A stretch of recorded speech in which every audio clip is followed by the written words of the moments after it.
के खिलाफ सख्त है सीएम शिवराज। इंदौर में कानून व्यवस्था को लेकर यह बैठक चल रही थी। उस दौरान ये बात निकलकर सामने आई। असामाजिक तत्वों पर कठोर कार्रवाई के निर्देश मुख्यमंत्री की तरफ से दिए गए। उन्होंने ये भी कहा कि गुंडे बदमाशों के अंदर पुलिस और कानून व्यवस्था का खौफ होना चाहिए।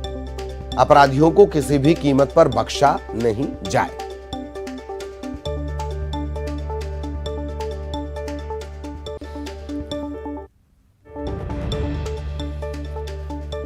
तो भोपाल से बड़ी खबर आपको बता रहे हैं। गुंडे बदमाशों को लेकर, कानून व्यवस्था को लेकर मुख्यमंत्री बेहद सख्त। सहयोगी वासु हमारे साथ जुड़े हुए हैं। और वासु, मार्के की बात यह कि कानून व्यवस्था और खाकी का इकबाल बुलंद रहना चाहिए, बदमाशों में खौफ होना चाहिए। वासु, निश्चित तौर पर देखिए, और यही मध्य प्रदेश सरकार की लगातार प्राथमिकता भी रही है। चाहे मुख्यमंत्री शिवराज सिंह चौहान हो या गृह मंत्री नरोत्तम मिश्रा, लगातार वो कहते हुए आए हैं कि गुंडे बदमाशों के साथ, माफियाओं के साथ जीरो टॉलरेंस की नीति से के साथ उनके खिलाफ कार्रवाई की जाएगी, उनके खिलाफ जो एक्शन है वो लिया जाएगा। और इस तरीके के जब भी मामले आते हैं तो और भी ज्यादा सख्ती के साथ जो कार्रवाई है वो बीते दिनों से लगातार देखने को मिली है। और अब जब इंदौर में एक मामला निकलकर सामने आया है जहां पर कुछ गुंडे बदमाश रहवासियों को परेशान कर रहे थे, और उन्होंने इस कदर रहवासियों को परेशान कर दिया कि उन्हें पोस्टर्स वहां पर लगाने पड़े कि मकान बिकाऊ है, क्योंकि यहां पर हमें बदमाश परेशान कर रहे हैं और हम पलायन करने के लिए मजबूर हैं। इसके बाद शासन प्रशासन ने इस पूरे मामले को लेकर संज्ञान लिया है। मुख्यमंत्री शिवराज सिंह चौहान ने मामले की गंभीरता को जाहिर करते हुए तुरंत एक बड़ी बैठक बुलाई, जिसमें खुद डीजीपी सुधीर सक्सेना समेत इंदौर के पुलिस कमिश्नर मकरंद देउस्कर, इंदौर के जो कमिश्नर हैं, संभागायुक्त हैं, वो भी मौजूद रहे और कलेक्टर भी मौजूद रहे। और इन बदमाशों के खिलाफ सख्त एक्शन लेने की जो बात है, इस पूरी बैठक के दौरान मुख्यमंत्री शिवराज सिंह चौहान ने दिशा निर्देश देने का काम किया। और इसके अलावा इंदौर जिले की अन्य कानून व्यवस्थाएं हैं जो हैं, उनको लेकर भी समीक्षा बैठक की। नशे और माफियाओं के खिलाफ जो अभियान चल रहे हैं उसमें किस तरीके से आने वाले समय में धरपकड़ का काम होगा, उसको लेकर पूरी जो प्लानिंग है उसको भी अधिकारियों ने सीएम के साथ साझा किया है और सीएम ने महत्वपूर्ण दिशा निर्देश जो हैं वो दिए हैं। वहीं मध्य प्रदेश के जो गृह मंत्री डॉक्टर नरोत्तम मिश्रा हैं, उन्होंने भी इस पूरी घटना को लेकर संज्ञान लिया है और उन्होंने कहा है कि जो लोकल गवर्निंग बॉडीज हैं, चाहे जिला प्रशासन हो, पुलिस हो, नगर निगम हो, उनको दिशा निर्देश दिए गए हैं कि रहवासियों की सहायता करें, उन्हें किसी तरीके की कोई दिक्कत परेशानी ना हो। और सख्त लहजे में गुंडे बदमाशों को मीडिया के जरिए उन्होंने चेतावनी देते हुए ये भी कहा कि वो खुद संभल जाएं और इस तरीके की घटनाओं को, इस तरीके के अपराधों को अंजाम देना बंद कर दें, नहीं तो उनके खिलाफ सख्त एक्शन लिया जाएगा। बहरहाल देखना होगा ललित जी की इस पूरी बैठक के बाद, इस पूरी कवायद के बाद अब आने वाले समय में क्या बड़ा एक्शन इंदौर में देखने को मिलता है, क्योंकि आज विशेष तौर पर सीएम ने इंदौर जिले की ही जो समीक्षा बैठक है वो ली है और तमाम जो दिशा निर्देश है वो देने का काम किया है। जी चलिए, बहुत धन्यवाद वासु आपका इस तमाम जानकारी के लिए। सहयोगी वासु विस्तार से जानकारी दे रहे थे और बेहद सख्ती बरती गई है। इधर इंदौर में मकान बिकाऊ पोस्टर, इस मामले में गृह मंत्री नरोत्तम मिश्रा ने कहा है कि सीएम ने इसे लेकर बैठक की है। उन्होंने भी इस घटना का संज्ञान लिया है। पुलिस की गश्त बढ़ा दी गई है। सफाई की समस्या को लेकर नगर निगम को निर्देश दिए गए हैं। गुंडे बदमाशों को चेतावनी उन्होंने दी कि संभल जाएं, नहीं तो संभाल दिए जाएंगे। दरअसल ये पूरा मामला इंदौर में गुंडागर्दी और नशाखोरी से परेशान होकर मकान मालिक पलायन करने को तैयार थे। घर के बाहर उन्होंने लिख दिया कि हमारा घर बिकाऊ है। करीब 25 परिवारों के लोग पलायन को मजबूर हो गए थे, लेकिन रात में पुलिस के अफसर पहुंचे, मकान मालिकों को समझाया, पुलिस पेट्रोलिंग और दूसरी समस्याएं हल करने का आश्वासन दिया, तब कहीं जाकर लोग माने हैं।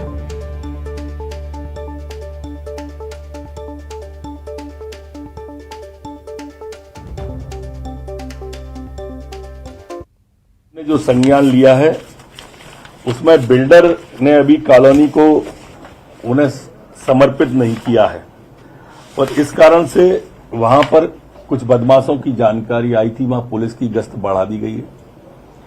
वहां अंधेरा और सफाई की समस्या थी, उसके लिए नगर निगम को माननीय मुख्यमंत्री जी हिदायत करने वाले ही हैं। और ये स्पष्ट रूप से मैं कह दूं कि वो जो लोग भी गुंडे हैं या बदमाश हैं जिनसे उन्हें डर है, उन गुंडों को मैं चेतावनी दे रहा हूं कि इस तरह की शिकायत अगर दोबारा आई तो बहुत कड़ी कार्रवाई होगी। संभल जाए, नहीं संभाल दिए जाएंगे। और अब टीकमगढ़ से बड़ी खबर। धसान नदी के टापू पर जो बच्चे फंसे हुए थे उनका रेस्क्यू कर लिया गया है। अच्छी बात, अच्छी खबर। रेस्क्यू टीम ने बच्चों को सुरक्षित निकाल लिया है। बकरी चलाने के लिए 12 साल का एक बच्चा गया। अचानक से नदी का जलस्तर बढ़ा और फिर ये टापू में फंस गया था। बड़ा गांव थाना इलाके के भैंसखारी गांव का ये बच्चा रहने वाला है।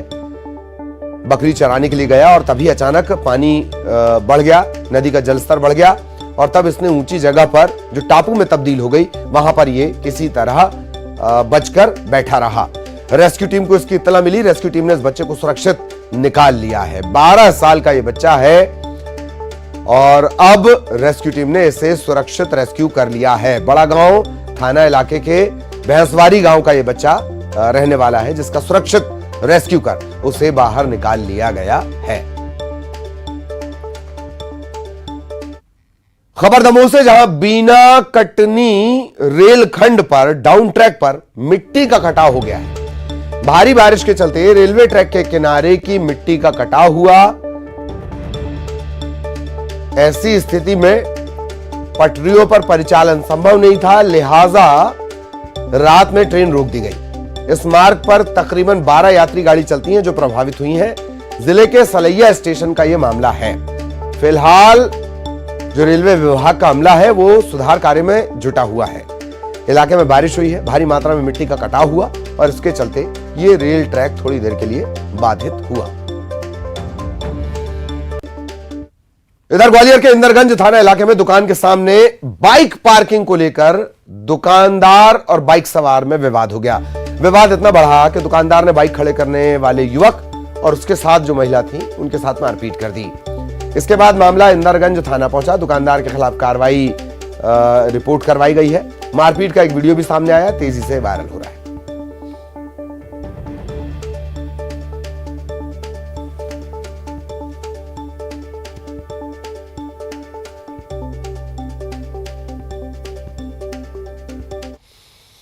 खबर श्योपुर से, जहां कूनों से बाहर निकली है चीता गामिनी।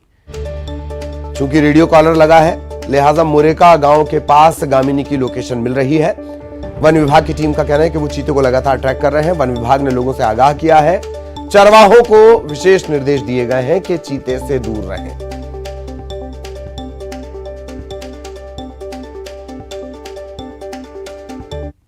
बाहर निकल करके मादा चीता गामिनी ओछापरा वन रेंज के मोरेका गांव के पास पहुंच गई है।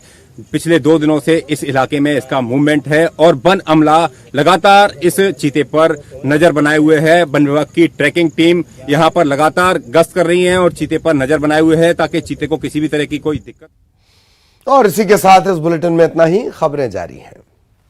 इस बार चुनावों में किन मुद्दों को ध्यान में रखकर मतदान करेगी, ये जानने अपने सबसे लोकप्रिय शो कहता है वोटर को लेकर पहुंच चुकी है मध्य प्रदेश की हरदा विधानसभा, जो सामान्य वर्ग के लिए आरक्षित है।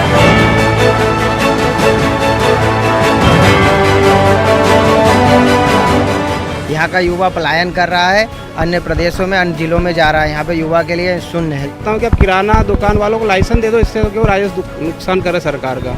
हर गांव में किराना दुकान पे शराब बिक रही है, ठंडी बियर बिक रही है। स्कूल है जो मतलब प्राइवेट स्कूल है और सरकारी स्कूल में कोई मतलब कुछ काम नहीं हो रहा। बेचने का पैसा 50 सालों से पड़ा हुआ है।